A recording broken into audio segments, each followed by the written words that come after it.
সবাইকে আসসালামু আলাইকুম। সবাই কেমন আছেন? আশা করি অনেক ভালো আছেন। সবাই হিরো আলমকে নিয়ে সমালোচনা করতেছে। কেন করতেছেন আপনারা জানেন? এই বাংলাদেশে জনপ্রিয়তা কন্টেন্ট ক্রিয়েটর হিসেবে হিরো আলম ছাড়া কেউ নাই। কেন জানেন? হিরো আলম সারা বিশ্বের মধ্যে রেকর্ড করা একজন মানুষ। তার কারণ জানেন? তিনি যত ভিউ ইনকাম করেছে বাংলাদেশে আজ পর্যন্ত কোনো কন্টেন্ট ক্রিয়েটর করতে পারে নাই। আর তাদেরকে নিয়ে আপনারা সমালোচনা করতেছেন, তাকে নিয়ে। তার একটাই ভুল কি সেটা তা আপনারা জানেন? তার ভুলটা হচ্ছে সে হচ্ছে নাইট ক্লাবের মেয়েদেরকে নিয়ে আসে, হয়তোবা বউয়ের স্বীকৃতি দেয়, দিয়ে তাদেরকে নায়িকা বানায় তাদেরকে ভালো ভালো পর্যায়ে তোলে। এইটাই কি তার ভুল?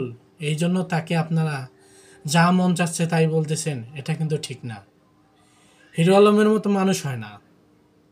আর হিরো আলমকে নিয়ে সবাই সমালোচনা করতেছেন, ভাই এটা করবেন না। এটাই বাস্তব। হিরো আলম নাইট ক্লাবের মেয়েদেরকে নিয়ে আসে, কিন্তু ওদেরকে ভালো একটা পর্যায়ে তুলে দিচ্ছে তাদের ভালোর জন্য। কিন্তু তারা কি করতেছেন? হিরো আলমকে নিয়ে সমালোচনা করতেছেন। হিরো আলমের এখন 3জন ওয়াইফ, আর একজন দাবি করতেছেন যে আমি ওর ওয়াইফ, আরও একজন দাবি করতেছেন যে আমি ওর ওয়াইফ। না, এটা না।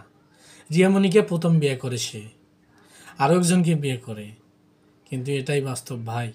যা ভালো কিছু করলে কেউ কখনো এটা ভালোর দিকে দেখে না, এটা খারাপের দিকে সবাই দেখে।